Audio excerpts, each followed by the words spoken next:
First off, I want to apologize for today's show being a little different, not being as prepared. I was supposed to have a guest on today, a guest that I was excited to have on to help educate the LSU fan base on a current push we've all had.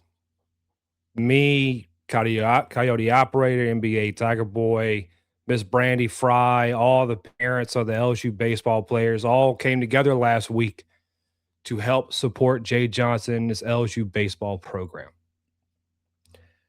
So I reached out to the man in charge of fundraising those funds for Jay, the deputy athletic director, Zach Greenwell.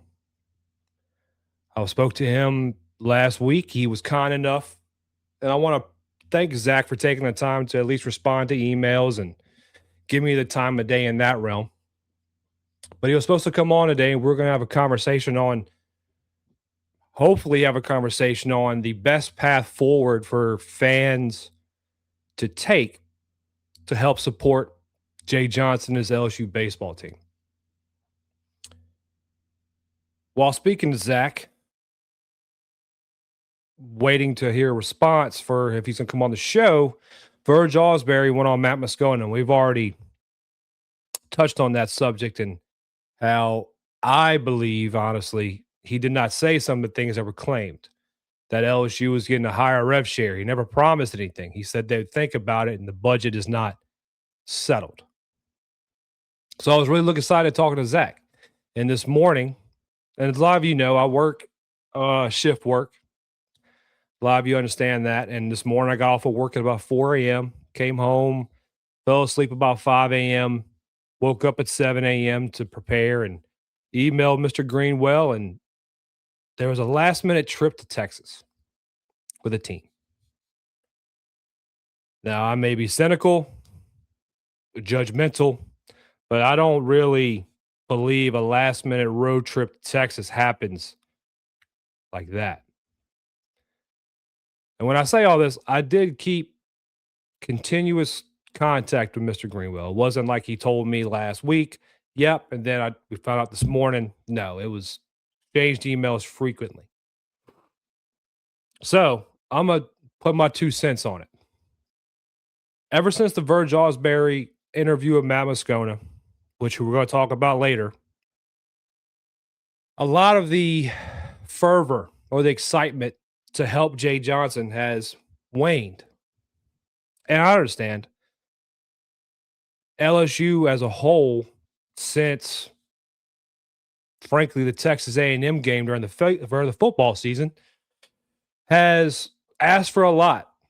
They've asked a lot from their fans. They've asked for a lot from the community, political leaders, the state, and the booster base. They've asked for a lot.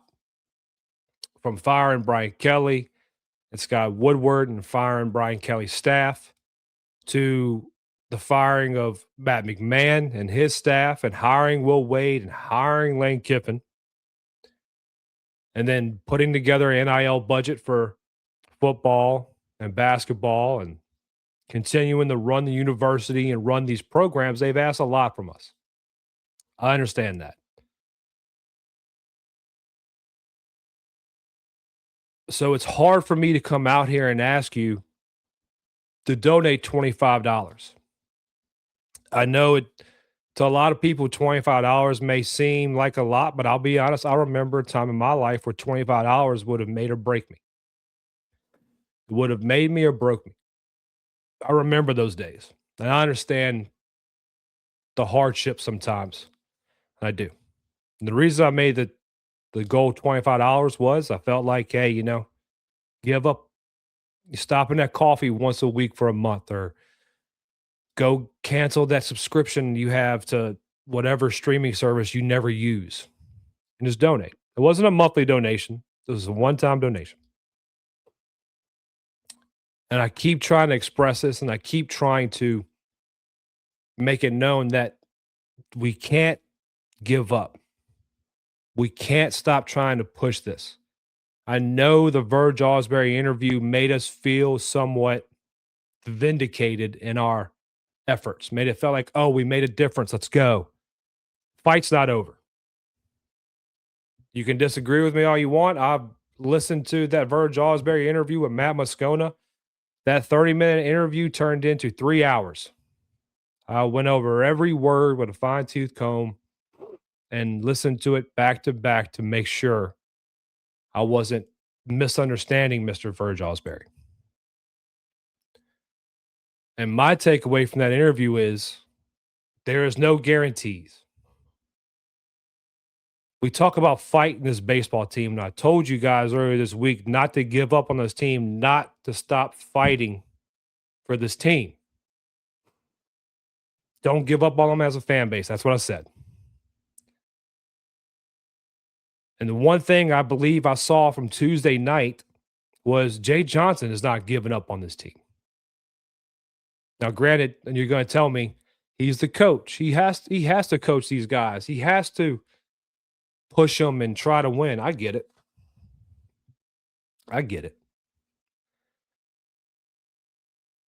But the expectations for his team are down here now with the majority of the nation and majority of this fan base. I've seen it. Now, I'm not asking you to walk around with rose-colored glasses and think, oh, they're going to win a national championship this year. Not asking that. Do I believe they could do it? Sure. Why not? Crazier things have happened.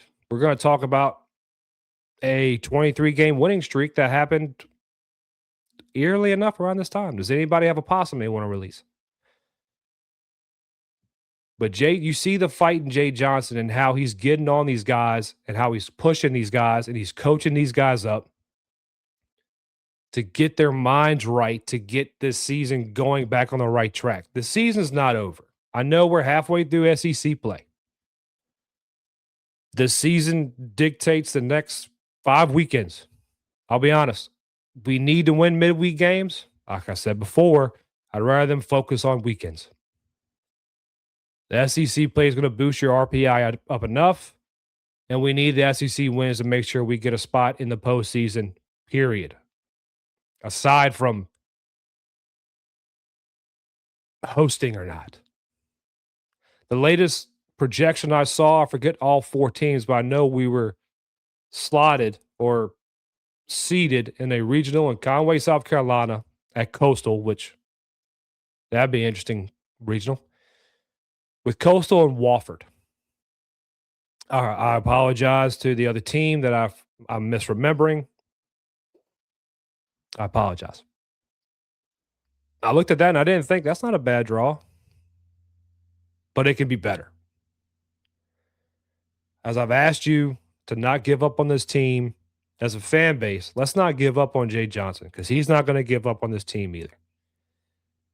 The way you saw him coaching these guys up and getting on guys in a way that, frankly, I've never seen from a Jay Johnson coached team, even in 2024. Did not see that type of fire out of Jay Johnson. Now, I'll be honest, I love to see it. I loved it. We can't let this fervor and this excitement and this drive to help Jay Johnson and his coaching staff fade. Verge Osbury went on Matt Moscona last week to try to get the excitement and the fervor quelled and faded. He succeeded so far with most of the fan base. Not me, not Coyote Operator, not NBA Tiger Boy, not the parents. Nobody I associate with is giving up on trying to support this team. I'm asking you don't either. Now, whether you make a donation to the coaches committee or TAF, or if there's another raffle by one of the parents or anybody, whether you do that or not, I'm not going to judge you for it. I've been in those shoes. I've been there when $25 meant a lot to me. But I'm asking, if you know somebody who can, or you hear somebody talk about Jay can't get the guys, he ain't got the money. Just say, well, hey, man, $25 donation one time ain't going to kill you. I've done my part in more ways than one. I'm not asking for a pat on the back. I'm not asking for a ticker tape parade. I'm just asking for everybody else to keep this drive and keep this excitement and this fervor pushing. We are spoiled as an LSU fan base as of late. And it's weird. As I get older, I start realizing that the fan base, as I look at it, changes. I never really thought about that until recently. Growing up, I've lived through Skip days, Smoke Laval days, which personally I love the Smoke Laval days. A lot of people hated it, but I like the Smoke Laval days. The Maneri days, and now Jay. And Jay has came in here and spoiled us to death, boy. He spoiled us. He got here in 2022. It's 2026, and we have 2 national championships. And 2022, not going to judge Jay on. He got that team to a regional they shouldn't have been in, to be completely honest. 23, Natty. 24, he had a season by metrics-wise better than this one. And we were all disappointed. And that was a season that also, I've said it before, other programs in this country would have killed for. National Championship 2025, and now this. If you do anything from me today, whether it's like this video, subscribe to the YouTube channel, follow the X profiles or the Instagram profiles, support one of our sponsors. If you don't do any of that for me today, all I ask is that you get the word out. You say something. Talk about how we can do more to assist Jay Johnson and his coaching staff and this program that we all love dearly. I know we love it dearly. And yeah, I've been mighty vocal about this fan base being one of the worst fan bases in the country at times. But really and truly, with every you have rain and you have sunshine. You have sunlight and you have darkness. Well, in our fan base, you have extreme love and extreme ridicule. I'll never ask you to do anything I'll never ask you to do anything crazy. I'll ask you to do 2 things for me. That's it. Don't be rude and diminish the players and belittle them. And do what you can to support this program. That's all I ask. Now, I'm going to get off my soapbox. We're going to get into the show here in a minute. Today, we're going to get into talking about what's coming up for LSU baseball, what needs to be done, what can be done, what has been done. Some things to look forward to with Texas A&M this weekend. Go over a little bit about the midweek game. I'm not going to spend too much time on it. We all watched it. I'm pretty sure I saw everybody on X talking about the game as it went on. We're going to talk a little bit about local Baton Rouge media and parents. It's going to be interesting. Oh, I want to apologize. This morning has been hectic. I apologize to everyone who participated and picked a click on Tuesday, as I was gracious and let the second home run be a winning pick. Give me 24 hours. Tomorrow there will be a video out picking the winner, let's say before noon. I will have that video up on the X profile.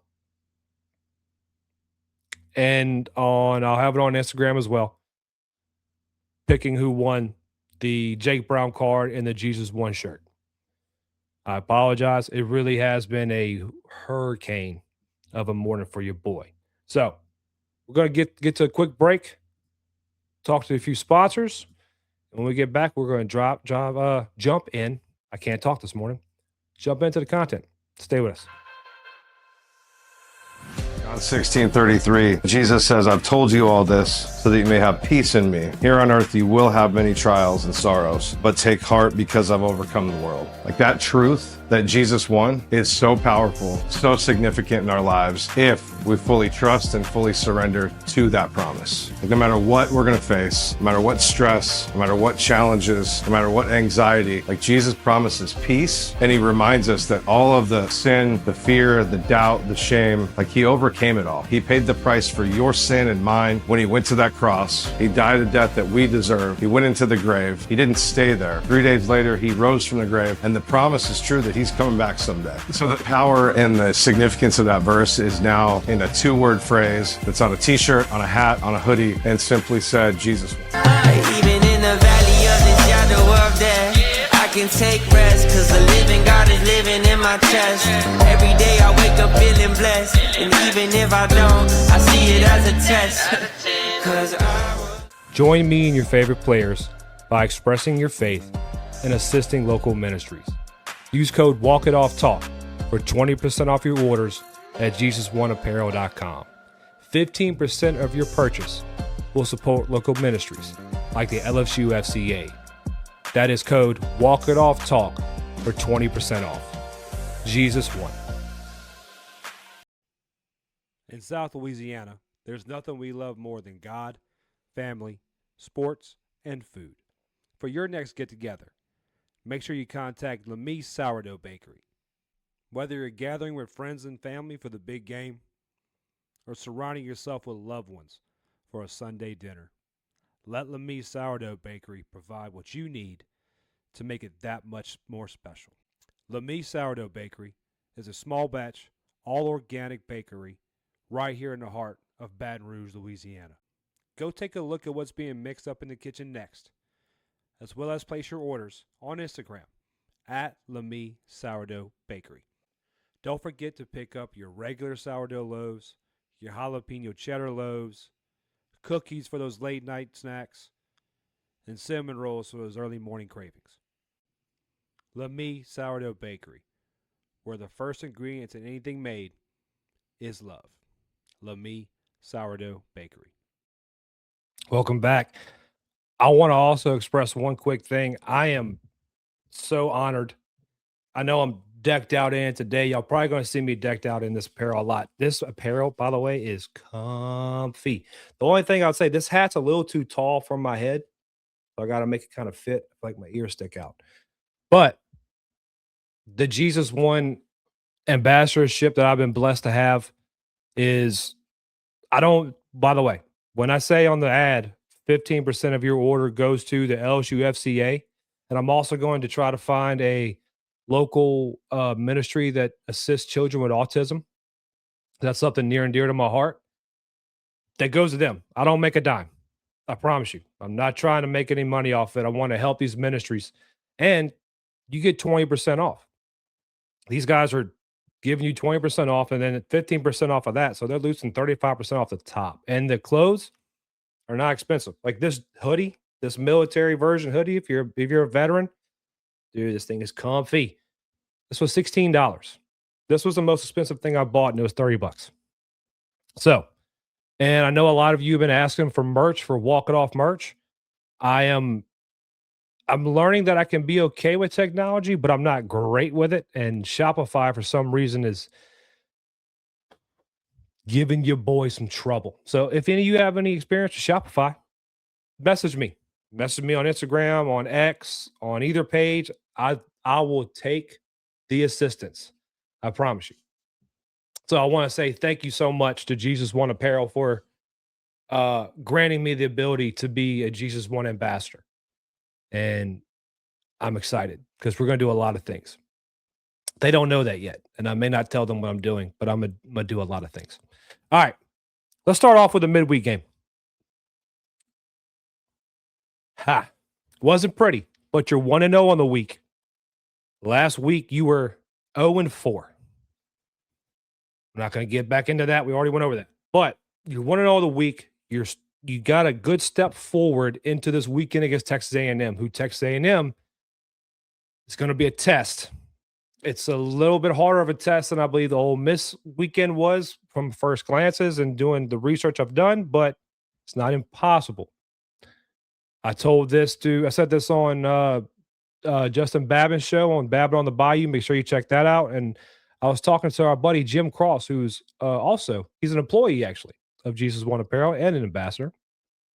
Don't use his code, use mine. Walk it off talk. Sorry, Jim. But speaking of Jim, we're talking about the reality of the situation with the explosiveness of their offense and the pitching they have. And the best thing I came up with is, thank God stats can't swing a bat or throw a pitch. I've never been a big box score guy. I know I chart the games nowadays. I'm turning into that old man with a scorebook, and it's because I want to be more informed for you guys. But I've never, because the old saying in baseball, it's a line drive in the box score, a little Texas leaguer over the shortstop or over the first baseman's head. It's a line drive in the box score. That's why I don't like box scores. They don't tell you the whole game. And granted, Texas A&M just went to Texas, and I say they swept them because orange down, and they only played 2 games, and they won 2. So Texas A&M did their job. Did what they were supposed to do. But you come into the box. Now, the box hasn't been friendly to us this year. We've lost. If you asked me at the beginning of the year if we'd lost the number of games we've lost this year, I would have bet probably my mortgage that we wouldn't have. But we have. That also depends on us as fans. You got to pack the box. You got to pack the box out. You got to be loud. You got to be that Alex box that is famous for being the box. We have 2 night games this week. Friday and Saturday starts at 7. Now, I think that Saturday game may get moved up because of the possibility of rain. It's that time of the year. We've been lucky this year with weather and rain delays. They haven't affected our schedule too much. But I think it could. Also, as we're on that subject, we're still having the tailgate. A couple things have changed just because of stuff I didn't know, stuff coming up that just didn't work out. We're going to have the tailgate no matter what. I will have all the information for the tailgate tomorrow on X, on Instagram, and I'll probably on YouTube, because in YouTube you have a little community page. I'll probably make a post there as well, just to make sure everybody knows. Come out, come. I want to meet you. If you haven't made a donation to the coach's committee or anything, that's fine. I don't care. We're gonna have some food. We're gonna have some drink. We're gonna do the giveaway for the Dylan Cruz jersey there. We're gonna do pick to click. I'd love for you to come join me and record pick to click with me. If you're a fan and you come and do the pick to click, that's fine. Fan. Why do I say fan? No one's a fan of me. If you're a friend of mine and you come do pick to click to me, you'll be entered. You won't be excluded from the like the rest of the video guys. You'll be entered. And I may bring other stuff to give away. I need to talk to Robbie Plaisance. I still have his card. He won. He wanted to give it to a young fan to inspire them to enjoy the game of baseball. And I may ask him if I can have that opportunity tomorrow or Saturday, because it's Thursday today, Paul. It's been a long day. But come join the tailgate. I'll have all the information out there tomorrow, probably around the same time as the pick to click winners from Tuesday. Just letting you know that. All right. Back to the game on Tuesday. The offense and the defense. So can you do much about the defense right now? Not really. I think they had their 50th or 55th error of the year this Tuesday, and last year they had all of 45 or 50. They've eclipsed that mark they had the whole season last year. Be honest with you, that doesn't worry me. I think we're comparing this defense to a 2025 defense that was the best defense in LSU baseball program history, which isn't fair. I think the defense is more than serviceable. The defense behind the plate has gotten a lot better. I do believe defense at first base could be better, but you're sacrificing defense for a bat and Mason Braun. Zach York got back in the game Tuesday. He got in that bat and he drew a walk. I think he still leads the team in walks, even though he didn't play for 4 games. That was his 30th walk on the season, I believe. You can't do a whole lot about the defense. Now, what would help your defense? Making sure Chris Stanfield is healthy. He can play a full game and he has no problems with that wrist. Seth Dardar getting healthy, being able to play on that ankle and drive through his swing and on the throw. Health. Now, Dardar didn't play Tuesday. I'd like to see that. He needed that break. So Omar Cerner with a concussion. Concussions are funny, man. They can they can linger on a long time. That's the only way you fix this defense right now is getting healthy and getting your top defenders back on the field. At the plate, got to fix your approach. I listened to Jason Armstrong today talking about how we have let a lot of starting pitchers get into the 6th inning. And like I've told y'all before, that's always it's not a touchy subject. It's a misleading subject at times when it comes to pitch counts on pitchers. Jay Johnson teams are notorious for getting starting pitchers out of the game early, getting their pitch counts up. But it also depends on the type of offense you have. Oh, I wish I'd done these numbers. I need to do the numbers to see what this team's batting average is in 0-2 counts or 2-2 counts. Because if your offense isn't, how would I put it? If your offense isn't effective or strong in those counts, let me see if I can pull it up real quick. In those counts, why wait till you get there? Maybe that's a first pitch strike kind of team, which I'll be honest, I don't like that much. You keeping that guy in, but it's just one of those things, man. I trust Jay to know better, but let's see. All right. I may have found the stat. I got to check. Doesn't look like it. Doesn't look like it. Maybe I can find one more place. But I can't give you a read on this offense right now. I can't give you a read on it. It's a very difficult read because some reason on Sundays they explode.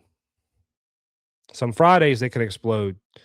Saturday is not a good day for us. I'll be honest with you.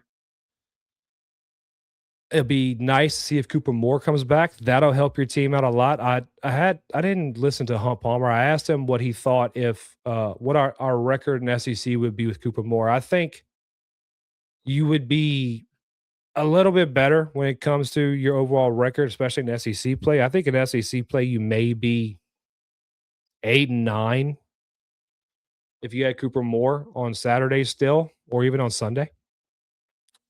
But that's coulda, woulda, shoulda. Can't help anymore. Okay. See, one more thing. I'm going to look at this in a minute, and we're going to finish this real quick. The stuff you can fix.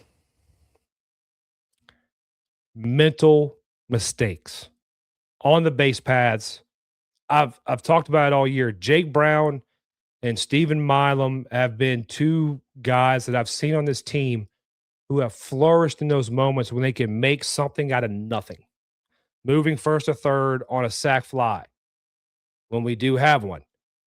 Just reading the body language of a catcher or a position player when they receive the ball on a play, whether it works or not, and moving up a base. Different things of that nature. Knowing how to freeze on a line drive, how to read a ball off a bat, not get, especially, okay, Cardinal sin of baseball is getting the first or third out at third base. Whether you're going to third base or on third base, so you get thrown out at home or picked off at third. Can't have it. I know Braden Simpson had that judgment lapse, and we all saw how Jay handled it. Can't have those moments. Can't have them. I know you all know that. But those are the type of things you can fix. Just being a little more focused when you're on the base paths. Locking in. That's really the big thing you need to do in this moment is just lock in. Don't let anything kind of get you off your rhythm when you're on the base pass. That's something you can fix. Can you fix what the pitchers throw you? No. You can try to work yourself in better hitters counts, but that's just not our offense this year, in my opinion. Speaking of offense, Miss Alexandra Maria had a question on X. I put out a post earlier saying, do you have any questions or comments for the show? And she was kind enough to send me a question. She asks, is the approach at the plate too reliant on the long ball? Are they failing to play small ball when the wind isn't blowing out at the box? Well, I think that would be, thank you for your question, Alexandra. And I think that applies to every ballpark we've played in. Even Lindsey Nelson to a point, even though pop flies go out there. And it's going to play a big factor coming up. But are they too reliant on the long ball? Numbers will say, yeah. Numbers will say that, and your eyes will tell you, yeah, they can't manufacture runs. I'm not going to use that word. They are unable at times to manufacture runs. I'm not going to say they can't manufacture runs because they can, they just aren't. They're unable in times to manufacture runs, and it seems like over the last few weekends, going back to even the Kentucky weekend, you've relied on the long ball to get you out of trouble, especially on Sundays. Thinking about the Kentucky game on Sunday, the Tennessee game on Sunday, even the Ole Miss game on Sunday. Well, you had back to back to back. Do I think their approach at the plate is strictly bombs? No. And I know a lot of people are going to disagree with me when I say this. Jay Johnson baseball teams, for a prime example, unless they're just not listening to Jay, their first instinct is not going up trying to hit one deep. Most baseball teams aren't like that most baseball players aren't like that unless your name is Albert Pujols, Barry Bonds, LSU wise, Bear Jones, different guys of that nature.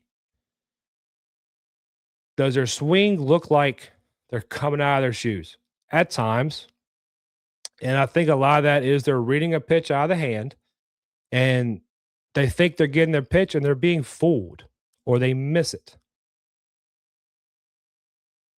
If you wait, if you want these guys to just straight up cut down their swings, you'll never see the long ball. I'm not saying that I need them to go up there and try to hit bombs. All I'm saying is that there's a time and place. Now, one thing I will agree with, and I don't see from this team much this year, is the two-strike approach. I don't see that. We all remember Tommy White. We all remember the 23 team, even the 25 team, but not as drastically as a 23 team. They had great two-strike approaches. Widen out a little bit, choke up a little bit, get closer to the plate, and drive something, or try to hit something the other way, or drive it where it's pitched. I don't see that from this team this year, and that does worry me. That's something you can fix. That's something you can actively fix. You can actively sit there and you can make sure that you have a strong two-strike approach. Two-strike approach and base running mistakes. Base running and mental errors on the base pass or in the field in general. But we saw we saw a lot of examples of that on Tuesday. Like I said, walked away with the win. Pitcher staff looked good throughout the night. We had a couple hiccups throughout the game, but I kind of expect that in midweek games. A lot of people coming out saying how they're throwing Cowan and Sheeran in those roles because they need to win those games. I think Cowan and Sheeran are in those games purely because they're getting bullpen work, and there's no better bullpen work than live bullets. They're on pitch counts. They're not going to go overextend. You're not going to have them out there for 4 innings trying to win a game. Don't overthink it. They're just getting some work in. I know Jay cares about midweek games. I also believe he knows that the weekends are what matters right now, and he wants to keep his guys fresh. Update on Cooper Moore. I saw the John Eads post from Tuesday where Cooper Moore had, I believe it was a TENS unit. If you don't know what a TENS unit is, it's like an electrical stimulation for your muscle. And he was having tricep issues when he went out, according to the Jay. And he had that TENS unit right there on the elbow, right above the elbow, right there where that tricep connects. So hopefully, because Jay did say he had a 100% bullpen that day on a mound, which does matter. Because it's funny enough, like flat ground work's a lot easier to work. It's a lot easier to throw. When you get on a mound, it's a lot more taxing on the body. If they lowered the mound, though, you'd see less velocity. You see a lot of different things. But off the mound, 100% all-out bullpen is really good to hear. And really good to hear that he had it on Tuesday, which kind of makes me think, again, none of this is verified, I think Cooper Moore comes back and pitches Sunday, which is going to be vital. If you get a chance to steal Friday or Saturday, you need to pick up that Sunday and win the series. And I think Cooper Moore, even coming back from injury, gives you a great opportunity to do that. Am I going to give up on Zach Cowan? No. But if Cooper Moore can come back and they feel strong enough, they feel confident enough in his ability to start well and provide this team what they need to win the game, then I'm not going to question it. I'd rather just have Zach Cowan out of the bullpen then. So, enough of midweek. Texas A&M. Y'all want to hear a fun fact? I know I just hit the microphone. I apologize. You want to hear a fun fact about Texas A&M? I got a fun fact for you. And I know I kind of addressed this on Monday, but I checked today. I was like, I wonder. 2008, the LSU baseball team famously went on a 23-game winning streak, stretching from April 22nd to June 1st. Well, by the time I checked, today is April 16th. We're right in that realm. If anybody wants to get a possum and go drop it on the field, I'm not bailing you out of jail, but be my guest. That's the kind of run they need. That team that year were below 500 in the SEC play up into that mark. And also, let me check something real quick. Oh, I'm not being a good host today. But that's why I'm also saying, why are you doing that? That's why I'm also saying not to give up on this team, because anything can happen. Nobody believed that 2008 team could do what they did. In combination with that 2018 being around the same time frame in the same realm, in 2024, LSU was sitting at 7-14 in SEC play when the Texas A&M Aggies came to town. They went on a 6-3 run and went 4-1 at Hoover. That would put you at, I believe, 16 wins in SEC play on the year, getting you it. And that can honestly sneak you into a regional host. Oddly enough. Will it? I doubt it. But if you can get through these next 5 series, say you win 3 of them, that's 6 more wins. That would be what? Say you lose. Oh, math is hard. Okay, 15. You win 6. Then you win 1 out of the rest of the 5. So that'd be 11-4. Boy, that's going to be hard. It's going to be real hard. Say you just go 8-7 over the next 15 games. That'll put you at 14-16. You go into Hoover, you win a few games. You turn the tide there. don't give up on this team just because you see the record and you don't believe they can do it. Crazier things have happened with this LSU baseball team in the past. Speaking of records in the SEC, Coyote Operator, our buddy, who's going to be at the tailgate Saturday, asked a question on X as well. Minimum number of SEC wins to get into the tournament and how you see us panning out in the SEC tournament if we make it, and projected regionals if we make it. So we're going to make the SEC tournament. Don't listen to Matt Moscona. He's wrong. Matt Moscona was wrong about not making the SEC tournament. We're going to make the SEC tournament.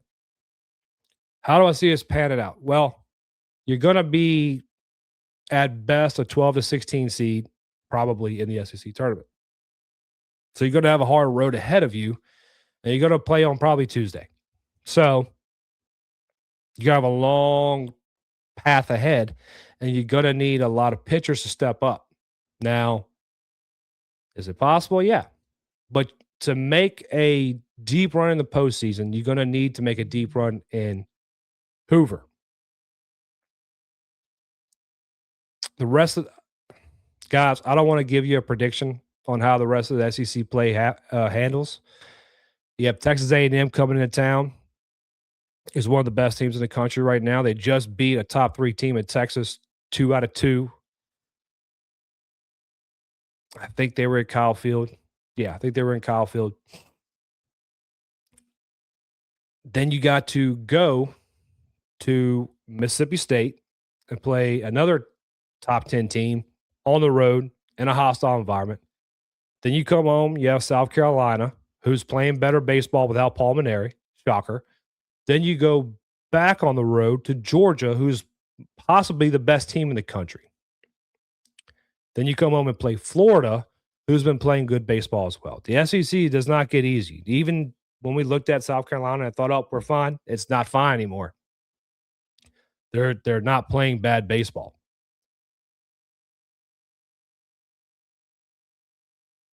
As fans and as this team, we need to take the next 5 weekends or even 5 weeks of baseball one game at a time. Don't get too caught up on future. Don't get caught up on what if we do this? What if we do that? Let's what if the next pitch? What if the next pitch is a fastball down the pipe to Jake Brown and he makes me lose more money by giving away more memorabilia? Let's what if that? Let's not what if where are we going to get into in the postseason. Let's just do that. I think that's a good recipe. To beat A&M, it's going to be a broken record. It's going to come down to your pitching, keeping you in the ball game. The bats are explosive. Bats are tough. You have a lot of guys hitting over 1,000 OPS. I think you have 3 of them, if I'm not mistaken. At least 2. Most of our lineups hitting 300. If not all of it. I can't remember off the top of my head right now. You're going to need strong outings from Case and Evans, William Schmidt, maybe Cooper Moore. If not, hopefully Zach Cowan. That's neither here nor there. You're going to need strong outings from your starters. You're going to need Case and Evans to get you 6 innings again and limit your bullpen. William Schmidt, I'd like for him to get you into the 5th. He's not a guy that's going to get you into the 7th. Get it out of your head. He hasn't done it. Cooper Moore comes back. He can probably get you into the 5th, depending on pitch count, because they're going to have him on one. They're going to have him limited coming off the injury or how he's feeling. You're going to need to really save your bullpen throughout the week and really keep a short leash on guys, in my opinion. If a guy comes out of the bullpen, he doesn't have it in the first 10 pitches, go to somebody else. Get 2 guys up warm at all times, in my opinion. It's going to come down to your pitching. Your bats, you can't really depend on the bats right now, in my humble opinion. We have good bats. We have guys hitting the ball well, getting snake bit by hitting it at guys, or that torpedo bat just driving me insane. But you can't. I get that they've scored 15, 16 runs on Sundays. I get that. It doesn't matter to me. I need you every day. Scored 4 runs off of 2 home runs on Tuesday. Jake Brown's 3-run shot. Braden Simpson's solo shot, his first of the year. Out of baby Braden. You got to learn to manufacture runs. You got to figure out how to just hit the ball backside, advance a runner, lay a bunt down, even though Matt Moscona hates that. You're going to have to learn to manufacture runs. And like Zach Nunez says, if you see a shift, if you're a left-handed batter, or a right-handed batter for that matter, you see a shift on your pull side, just drop the bunt down. You got to start playing a lot of West Coast small ball right now. And hopefully your long ball ability really shows up big for you in those other realms. Let's go back to see what we have on X in the comments. All right. Joker asking when we can get some merch. Like I said, if y'all want to help me figure out Shopify or any kind of merch thing, or know anybody who can do stuff like that, get me in contact with them. Robbie Plaisance, okay, I'm calling it now. If we have a rain delay Saturday, Jay Brown going to hit a walk-off home run around 1 a.m. and we're going to win the series because of it. I would take it, but I hope we don't have games that last till 1 a.m. All right. Let's get into a couple other things before we get out of here. Oh, I may have some other I have some other questions right here. Justin Babin, how do we get another infielder to transfer in midseason? You can't. That's a question for you guys in the comments. Answer this for me. With the culture of NIL and transfer portals, and possibly the separation of conferences in the NCAA, could you see mid-season transfers in the future? I hope you don't. I hate that, but could you see it? AP with timeouts and tangents asks if Sharon gets a midweek start. I don't know. I just don't see him as a starting guy. I think he has that fire, has a little bit of a fire in him to kind of bring out of the bullpen. I forgot who it was. Somebody compared him to Paul Skeens the other day, but it's hard to compare anybody to Paul Skeens. But I'd like to see him more out of the bullpen. I don't want to sit there and try to push Sheeran for a 4-inning start during the midweek. He's too valuable for you on the weekends. And he asked me how confident am I that we make it to the regionals right now. How confident am I we make it to a regional? Confident. Confident. I'm confident. Here I go again, doing exactly what I told y'all not to do, looking to the future. If this team plays to their ability, I'm more than confident. But you kind of start to have some things, some of the dominoes fall in line for you. So that is that. Am I confident? Yes. Am I going to put my mortgage on it? No. All right.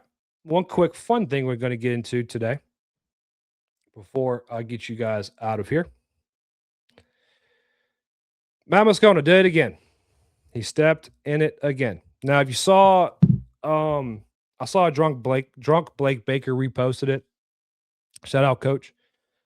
And a lot of other people had some comments about Matt Moscona's comments about Pop Houston and how Matt Moscona believes Lane Kiffin is recruiting the quarterback position incorrectly due to the, I guess, size of Pop versus Elijah Haven.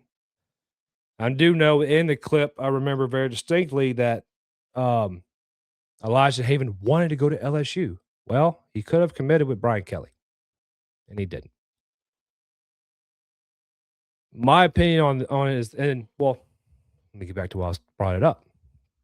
Sean Houston, Peyton Pop Houston's father, commented and tagged Mr. Moscona on a post. He's saying, you paint a picture to listeners of 104.5 ESPN, Guarantee Media, that my son was one, desperate to come to LSU. Two, the next best choice. And three, a system quarterback that fits a mold before ever being in anyone's system. Your take is disappointing, but he's built for this. He took the high road. He should have said your take is disappointing, but it's not new. Look, told you guys. Who you follow, who you watch. I'm not saying I have the best takes in the world. I'm always right. I'm not. But you're voting with your dollar. My take on Pop Houston versus Elijah Haven is this. Before Lane came to town, before I knew a lot about Pop, I heard about Elijah Haven around town, and I heard about him on different shows. I heard about his size. I heard about his speed. I heard about his arm.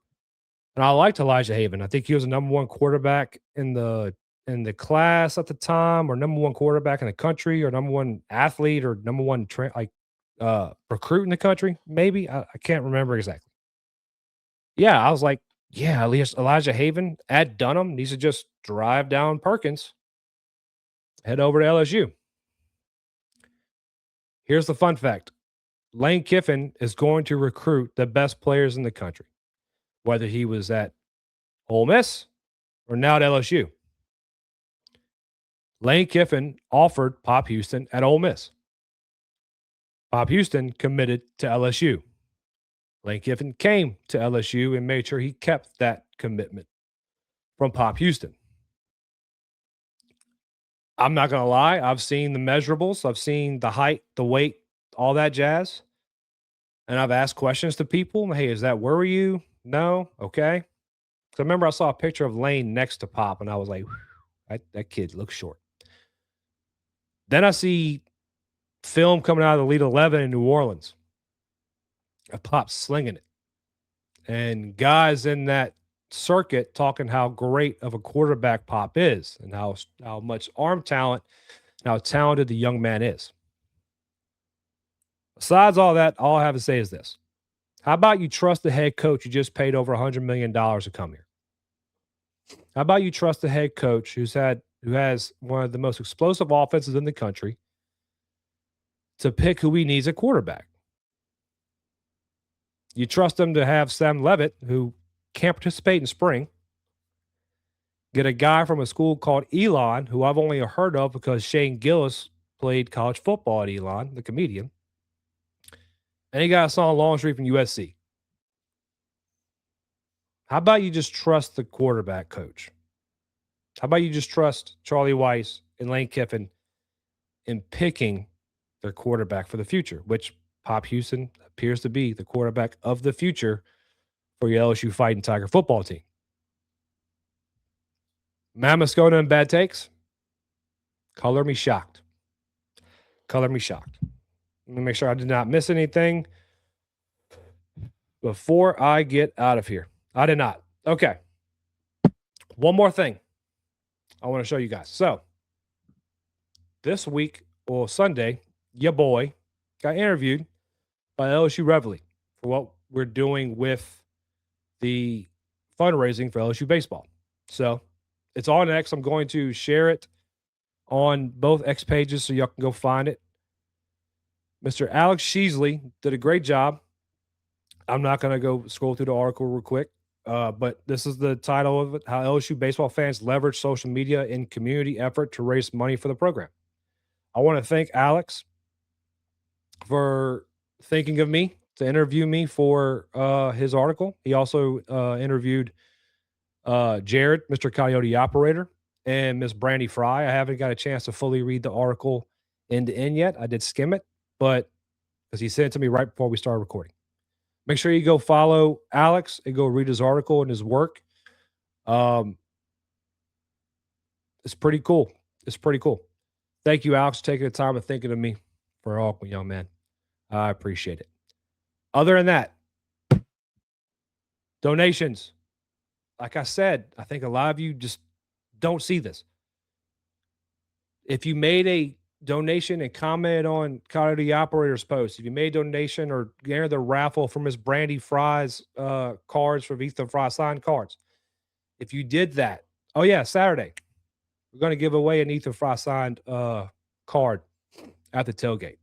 I'm going to figure out how we're going to do that or what we're going to do to pick a winner, but we're going to have that. So come by the tailgate, try to win a signed Ethan Fry card.